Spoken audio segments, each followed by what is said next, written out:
नमस्कार। आकाशवाणी कटक आंचलिक संवाद पढ़ुछंती मलय रंजन मिश्र।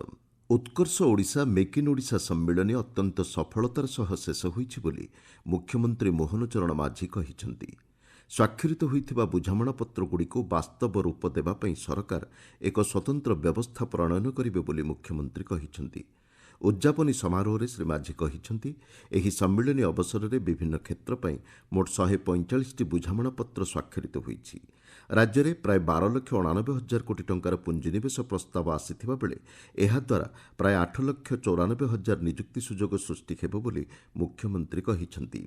सम्मेलनीर प्रदर्शनी साधारण जनतांक पई आज एवं आसंता काली खोला रहिबो। सुभद्रा योजना माध्यम हिताधिकारी ऋण सुविधा प्रदानर व्यवस्था करा जाउछि बोली उपमुख्यमंत्री प्रभाती परिडा कहिछंती।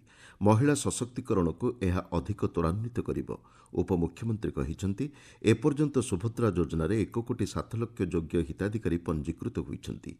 सेथिमध्यरु 80 लक्षରୁ ऊर्ध्व हिताधिकारी प्रथम पर्याय किस्ती अर्थ प्रदान करा जाइथिबा नै श्रीमती परिडा सूचना दैछंती। सुभद्रा रे आपण माने पैसा पाइबे, जो पैसा आपण को फेरेबार नहीं, जो पैसा रो शुद्ध दबार नहीं, से पैसा निजस्व आपणकर एवं आपण माने सेथिरु आरंभ करिवे। सुभद्रा प्लस माने किछि भी महिलांकर लॉस नहीं। सुभद्रा योजना माने प्लस ही प्लस।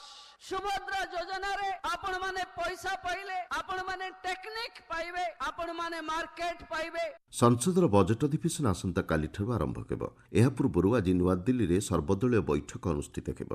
ଅଧିବେଶନର ପ୍ରଥମ ଦିନରେ ରାଷ୍ଟ୍ରପତି ଦ୍ରୌପଦୀ ମୁର୍ମୁ ଲୋକସଭା ଏବଂ ରାଜ୍ୟସଭାର ମିଳିତ ଅଧିବେଶନକୁ ସମ୍ବୋଧନ କରିବେ। ଆସନ୍ତା ଶନିବାର 1 ତାରିଖରେ ଅର୍ଥମନ୍ତ୍ରୀ ନିର୍ମଳା ସୀତାରମଣ ସାଧାରଣ ବଜେଟ୍ ଉପସ୍ଥାପନ କରିବେ। ଭୁବନେଶ୍ୱର ମହାନଗର ନିଗମ ଅଞ୍ଚଳରେ ମଶା ପ୍ରାଦୁର୍ଭାବକୁ ପ୍ରତିହତ କରିବା ଲକ୍ଷ୍ୟରେ ଆଉ 4ଟି ବଡ଼ ମଶା ଧୂଆଁ ମେସିନ୍ ବ୍ୟବହାର କରାଯିବ ବୋଲି ଗୃହ ନିର୍ମାଣ ଓ ନଗର ଉନ୍ନୟନ ମନ୍ତ୍ରୀ କୃଷ୍ଣଚନ୍ଦ୍ର ମହାପାତ୍ର ସୂଚନା ଦେଇଛନ୍ତି। ଭୁବନେଶ୍ୱରରେ ମଶା ସଂଖ୍ୟା ବୃଦ୍ଧି ପାଇଛି ଏବଂ ଅଧିକ ମଶା ପ୍ରାଦୁର୍ଭାବ ଥିବା ଅଞ୍ଚଳକୁ ଚିହ୍ନଟ କରି ସ୍ୱତନ୍ତ୍ର ବ୍ୟବସ୍ଥା ଗ୍ରହଣ କରାଯିବ ବୋଲି ମନ୍ତ୍ରୀ କହିଛନ୍ତି। ଗଞ୍ଜାମ ଜିଲ୍ଲାରେ ଧାନ କିଣା ପ୍ରକ୍ରିୟାର ସ୍ଥିତି ନେଇ ଜିଲ୍ଲାପାଳ ଦିବ୍ୟଜ୍ୟୋତି ପରିଡା ସମୀକ୍ଷା କରିଛନ୍ତି। ପଞ୍ଜୀକୃତ ଚାଷୀଙ୍କଠାରୁ ଏପର୍ଯ୍ୟନ୍ତ ଧାର୍ଯ୍ୟ ଲକ୍ଷ୍ୟର 50% ଧାନ କ୍ରୟ ହୋଇସାରିଥିବା ବେଳେ ଆଗାମୀ 15 ଦିନ ମଧ୍ୟରେ ଧାନ କିଣା ପ୍ରକ୍ରିୟା ଶେଷ କରିବାକୁ ଜିଲ୍ଲାପାଳ ବିଭାଗୀୟ ଅଧିକାରୀଙ୍କୁ ନିର୍ଦ୍ଦେଶ ଦେଇଛନ୍ତି।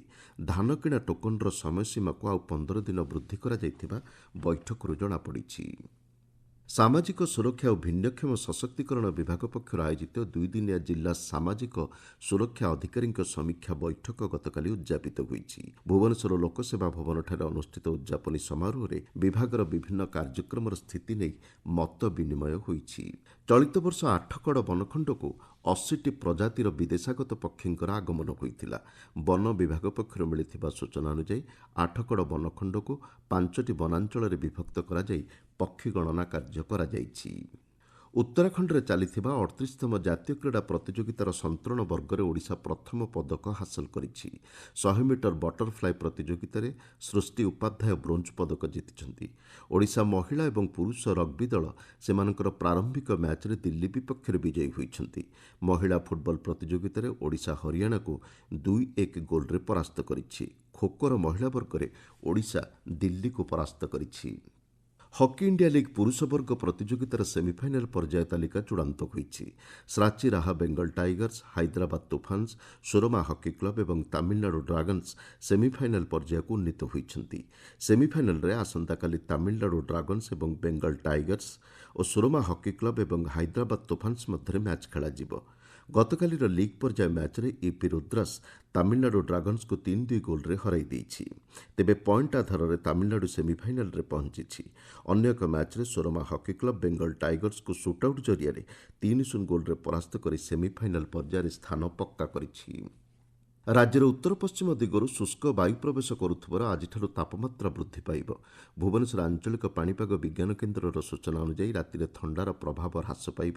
ବିଭିନ୍ନ ସ୍ଥାନରେ ତାପମାତ୍ରା 4 ଡିଗ୍ରୀ ପର୍ଯ୍ୟନ୍ତ ବୃଦ୍ଧି ପାଇବାର ସମ୍ଭାବନା ରହିଛି ବୋଲି ପାଣିପାଗ କେନ୍ଦ୍ର ସୂଚନା ଦେଇଛି। ଆଞ୍ଚଳିକ ସମ୍ବାଦ ବର୍ତ୍ତମାନ ପାଇଁ ଏତିକିରେ ଶେଷ ହେଲା। ଆମର ପରବର୍ତ୍ତୀ ଆଞ୍ଚଳିକ ସମ୍ବାଦ ଶୁଣିପାରିବେ ଅପରାହ୍ନ 2ଟା 32 ମିନିଟ୍ରେ।